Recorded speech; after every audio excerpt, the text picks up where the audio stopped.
Voilà, scène de pliage maintenant classique au camping de Hennebont. Il s'agit de faire tout rentrer dans le chariot de course qui devient une remorque. Et dans ce chariot, nous avons donc les 2 duvets, la tente 3 places, un matelas pneumatique, un gonfleur pour vélo, un gonfleur pour matelas pneumatique. Et nous nous apprêtons à prendre le petit déjeuner. Un temps assez incertain qui nous met un peu la pression pour le pliage, mais néanmoins pour l'instant sec, pourvu que ça dure. Et ben on vous tient au courant un peu plus tard pour le retour. Je vous rappelle que nous sommes dimanche, donc 26 août, au camping de Hennebont en bordure du Blavet. Voilà, à bientôt pour la suite.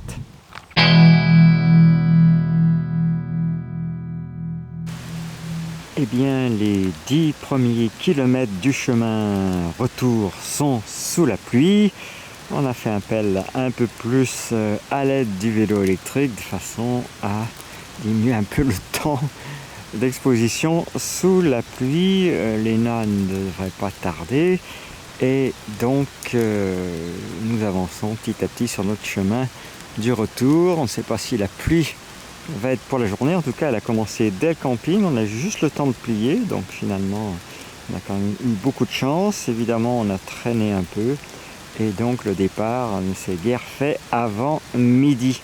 Voilà, eh bien on va continuer ce retour. Là, c'est la direction d'où on vient. Et puis, voici la direction où l'on va, aussi pluvieuse d'un côté que de l'autre pour l'instant. Voilà, et bien écoutez, affaire à suivre. Vous voyez qu'on est à proximité d'une écluse, nos lieux de rendez-vous tous les 10 km environ. Et eh bien j'avoue que je n'ai pas capté sous la pluie le nom de cette écluse. Donc on la retrouvera sans doute lorsqu'on sera bien au sec. Voici Léna qui arrive vaillamment et avec courage sous les vêtements de pluie. Forcément elle a changé de couleur. On voit plutôt des couleurs sombres, mais le vélo est toujours blanc lui. Voilà Léna qui me rejoint.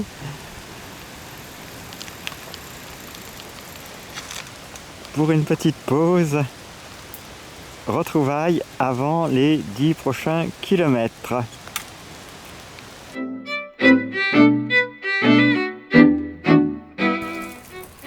Eh bien, nous sommes à 30 km sous la pluie depuis le départ d'Hennebont ce matin, à proximité de l'usine d'électricité de France Saint-Adrien, si j'ai bien compris, un document qui date de 1933.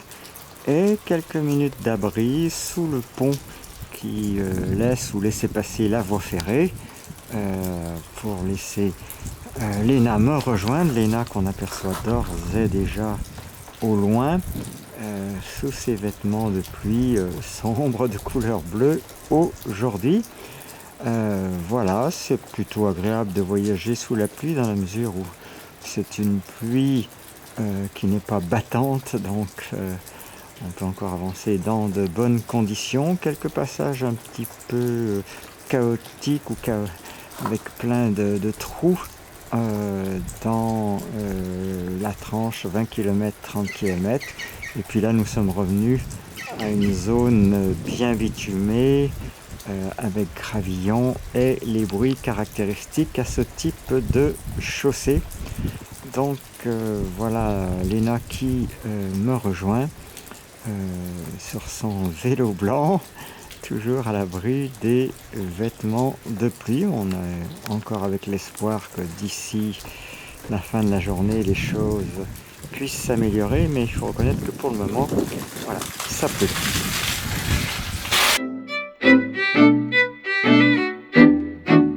À 40 km au compteur, la pluie ne semble pas vouloir cesser et nous sommes sous un pont car c'est à peu près les seuls abris qu'on peut trouver sur le canal du Blavet.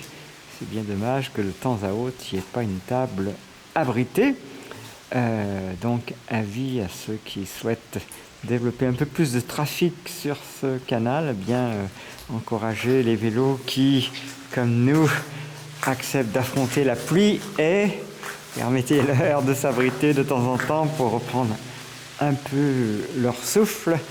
Voilà, parce que là, c'est quand même la pluie continue. Donc voilà d'où nous venons et puis, eh bien voilà d'où nous allons. Vous voyez, temps bouché qui semble ne pas vouloir se lever, en tout cas pas jusqu'à présent. Voilà, comme la vie est faite d'espoir, eh bien, on n'espère pas que ça puisse s'arranger bientôt. On a bien l'intention de faire une pause à Saint-Nicolas-des-Eaux, pause recharge, pause des cyclistes et peut-être un moment pour se restaurer un peu, même si le déjeuner n'est pas encore très loin. On aperçoit une petite embarcation juste devant, dont on peine un peu à lire, mais peut-être ça sera plus lisible sur l'écran de la caméra. Voilà, et bien, après quelques secondes, vous voyez, je vous montre l'état du ciel. Pas très engageant ce dimanche, mais ça fait partie du jeu d'avoir une météo parfois changeante. En tout cas, on continue à avoir apprécié d'avoir pu plier au sec ce matin. Pour le reste, aura-t-on une pause dans la journée de cette pluie incessante? On le saura que ce soir. À bientôt pour la suite.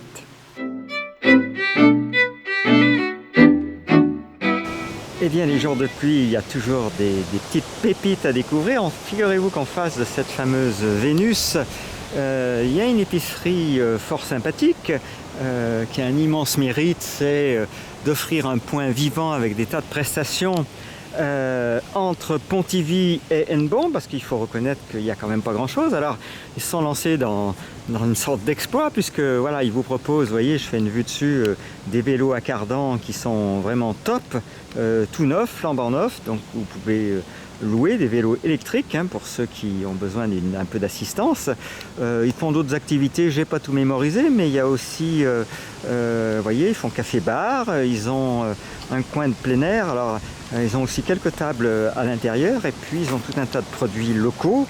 Ils ont sans doute des prestations, alors au jour, à la semaine, il faudra vous renseigner plus directement, à moins qu'on trouve quelqu'un qui veuille, voilà, ils ont un espace très sympa à l'extérieur. Nous, on est en train d'y déguster une tarte aux poireaux, croque-monsieur et salade pour 5 €.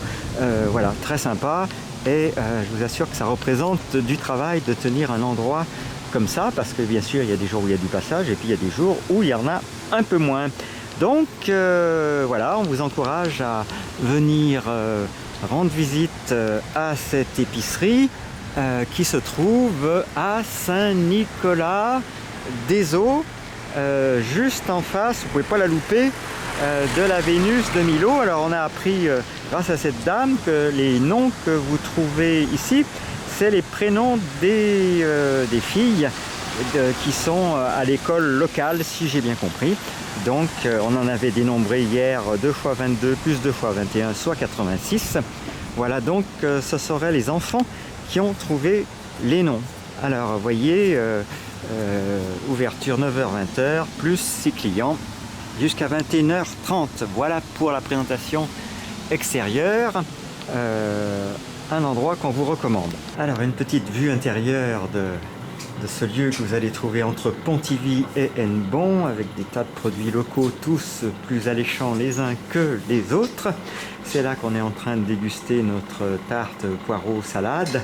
Il y a des saucissons qui embaument et puis il y a bien d'autres choses encore que vous pourrez trouver. Il y a des glaces pour les enfants, il y a des sucettes, des bonbons, des gâteaux. On a dégusté les brownies, excellent.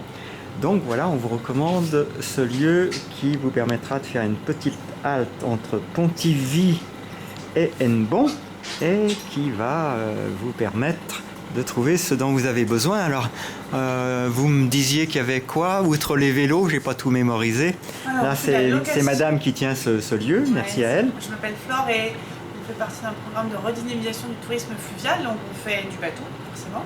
Bateau électrique, bateau en séjour croisière également. En hiver, de la nuitée insolite.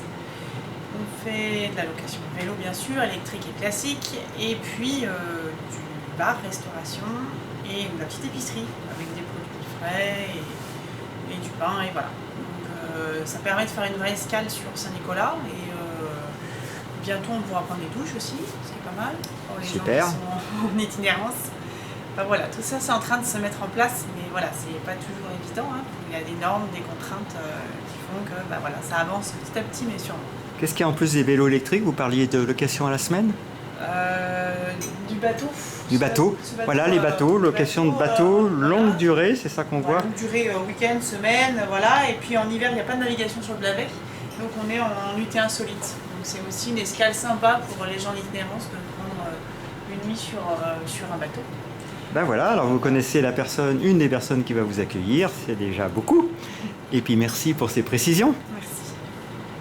Alors, pour vous donner une idée de ce qu'on peut avoir pour 5 €, donc une tarte aux poireaux à la salade, et il y a un croque-monsieur avec ou pas, je sais plus. Non, c'est une tarte aux poireaux. C'est une tarte aux poireaux, voilà, avec de la salade, vous voyez, sur une table avec des chaises hautes, c'est sympa comme tout. Donc voilà ce que vous pourrez avoir. En tout cas, bon appétit, nous on en profite pour faire la pause déjeuner.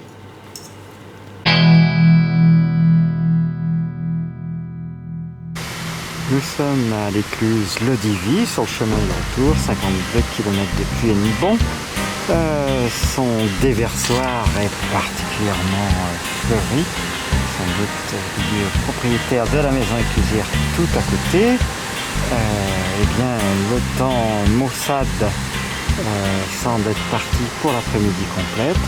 Une fois habitué à cette humidité ambiante, ma foi, avec l'équipement adéquat, caouet, aussi bien en pantalon qu'en veste, finalement tout se passe plutôt bien, surtout avec un peu d'assistance électrique pour compenser le petit manque de goût à l'effort que ce temps un peu de grisaille entraîne. En tout cas, une fois l'acceptation d'un temps qui n'était pas tout à fait celui qu'on envisageait, eh bien, ce parcours s'avère sans doute une bonne alternative à un dimanche à rester enfermé et sans rien faire. Donc, comme vous le voyez, on a acquis lors de notre arrêt à Saint-Nicolas-des-Eaux ce petit drapeau devenu quasiment aussitôt sale vu les projections de bout du vélo et de la remorque. Léna, quant à elle, devrait s'approcher bientôt de nous.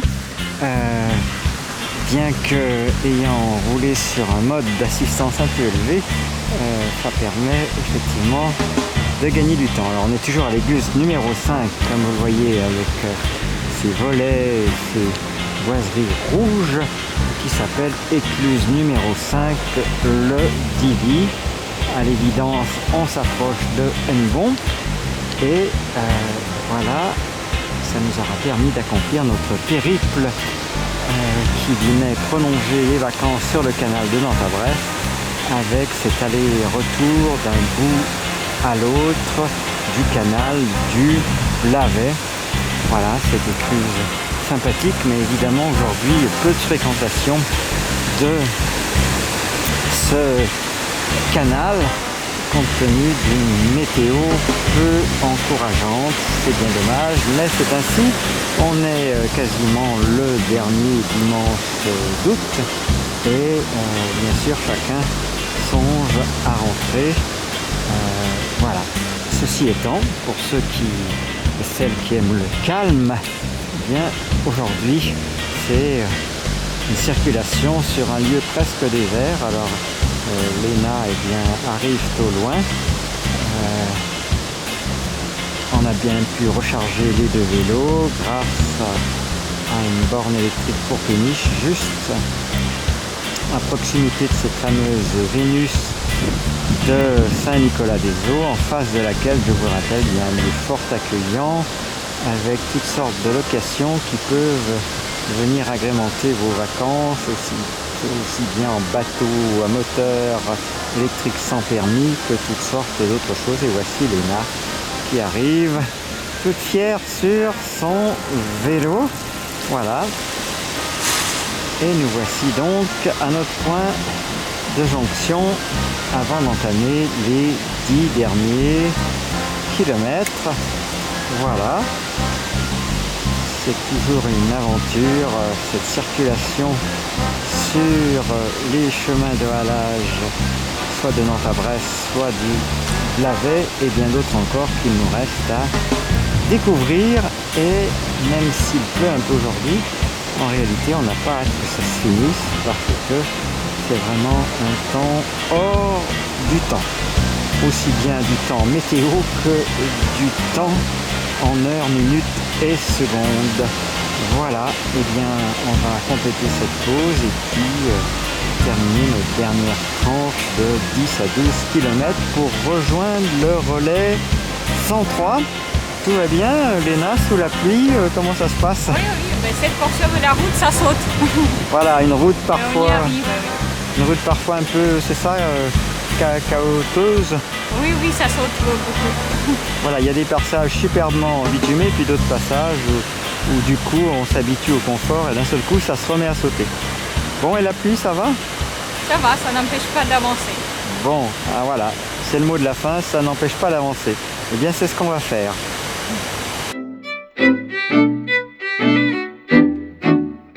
Petite pause à l'entrée de Pontivy avant le relais 103.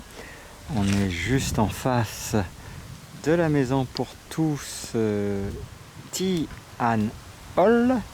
Voilà tout au moins ce que je peux lire de l'autre côté de la rive.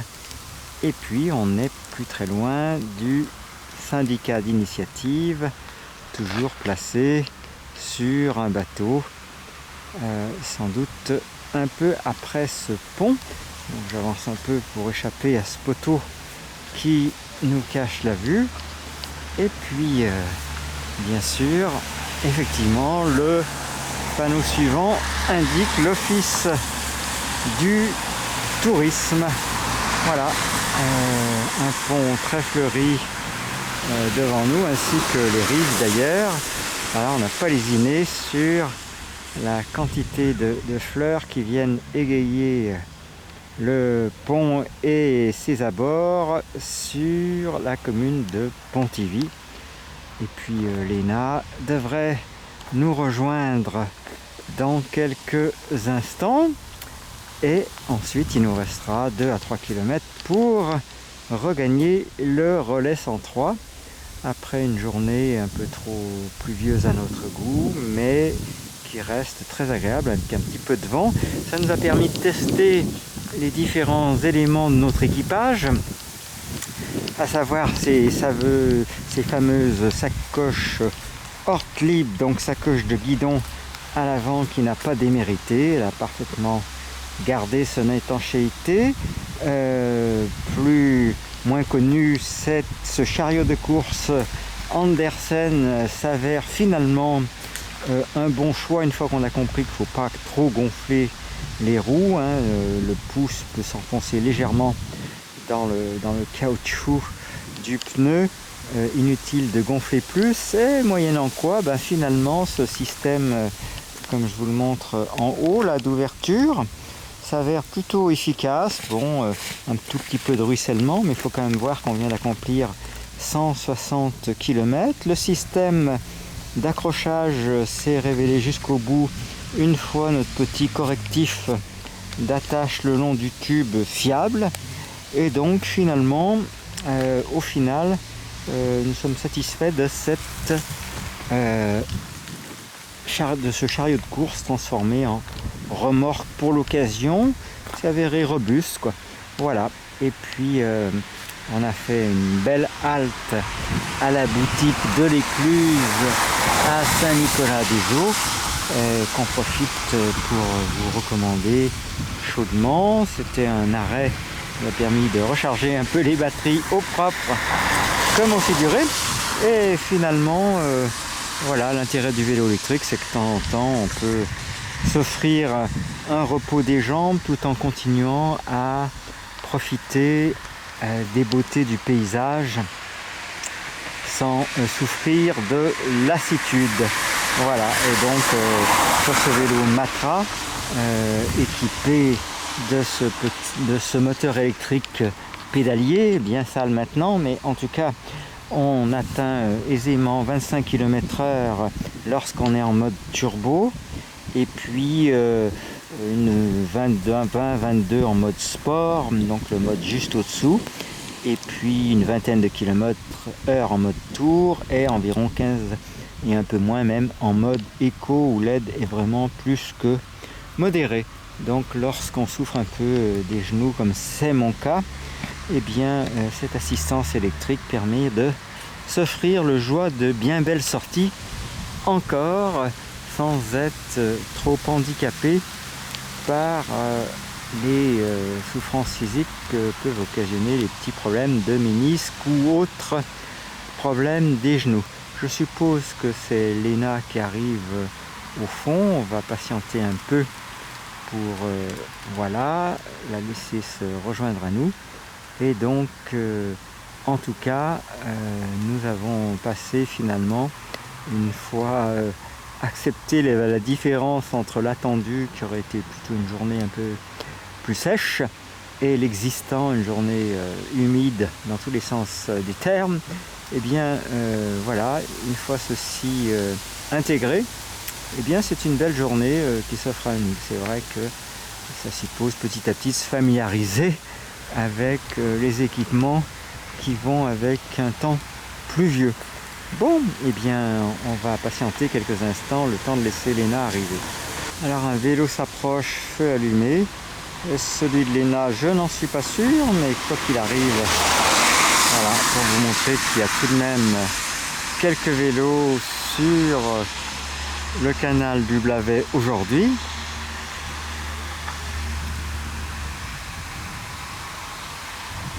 Et donc nous avons tout de même croisé quelques autres cyclistes sur le canal du Blavet.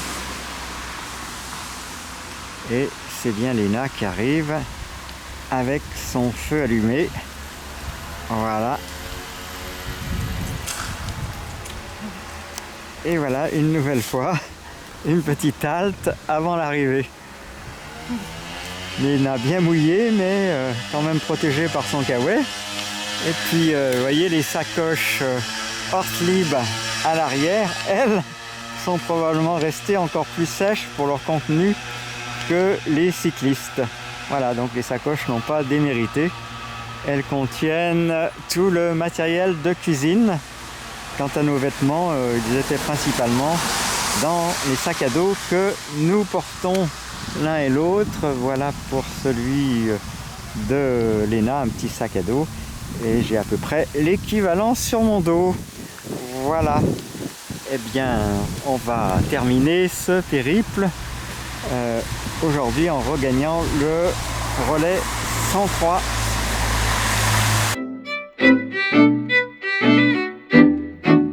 Alors nous sommes toujours à Pontivy.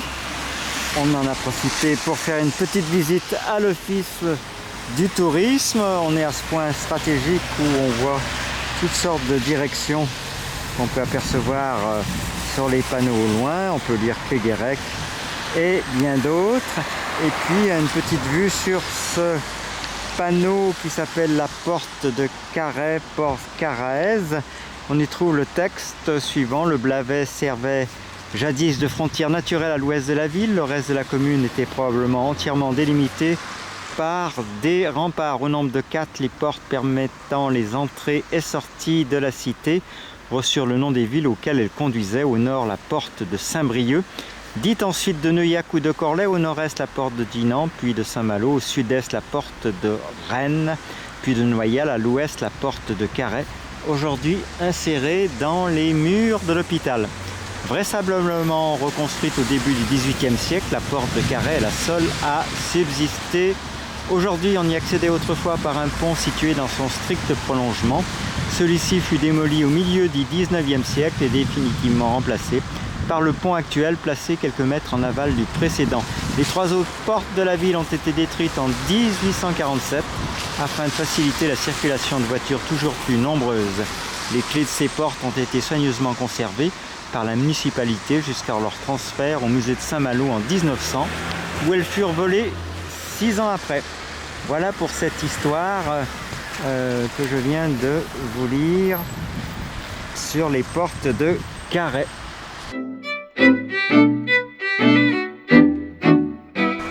Nous venons de passer l'écluse des Récollets et nous voici à ce point particulier dans la ville de Pontivy qui correspond au bassin de jonction des eaux.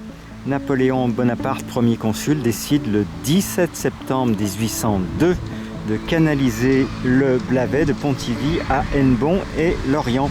8 ans plus tard, l'empereur approuve la construction d'un canal long de 365 km reliant Nantes à Brest. Ce fut le début d'un chantier titanesque qui dura plus de 30 ans. En effet, si le canal de Nantes à Brest utilisait les cours existants de l'Erdre, de l'Isaac IFAC, de l'Oust, du Blavet et de l'Aulne, il nécessitait également le creusement de tranchées permettant de passer d'un bassin versant à l'autre. Ces travaux très pénibles furent réalisés par une main-d'œuvre locale pauvre, secondée de prisonniers de guerre et de bagnards. La jonction des canaux de Nantes à Brest et du Blavet s'effectuant à Pontivy grâce à un bassin achevé en 1838. Les canaux dont la vocation initiale était de permettre aux grands ports militaires d'échapper au blocus maritime en cas de conflit ont surtout eu un rôle économique en facilitant le transport des matériaux. Aujourd'hui, ils retrouvent leur légitimité grâce au développement du tourisme fluvial. Donc voici une vue panoramique de cette zone. Au loin, l'écluse des Récollets. Et ici, ce point de jonction des canaux. Et au loin, le Blavet qui continue son cours. 2 portes de jonction.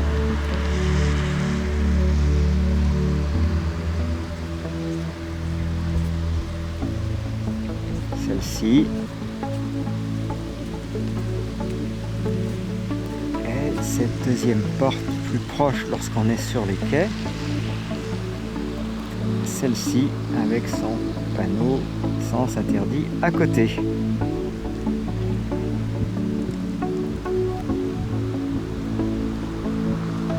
Voilà, on y trouve effectivement les canards.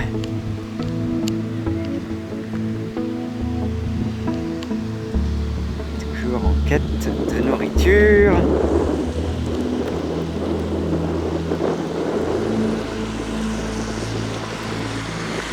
Voilà donc pour cette présentation du bassin des canaux de jonction.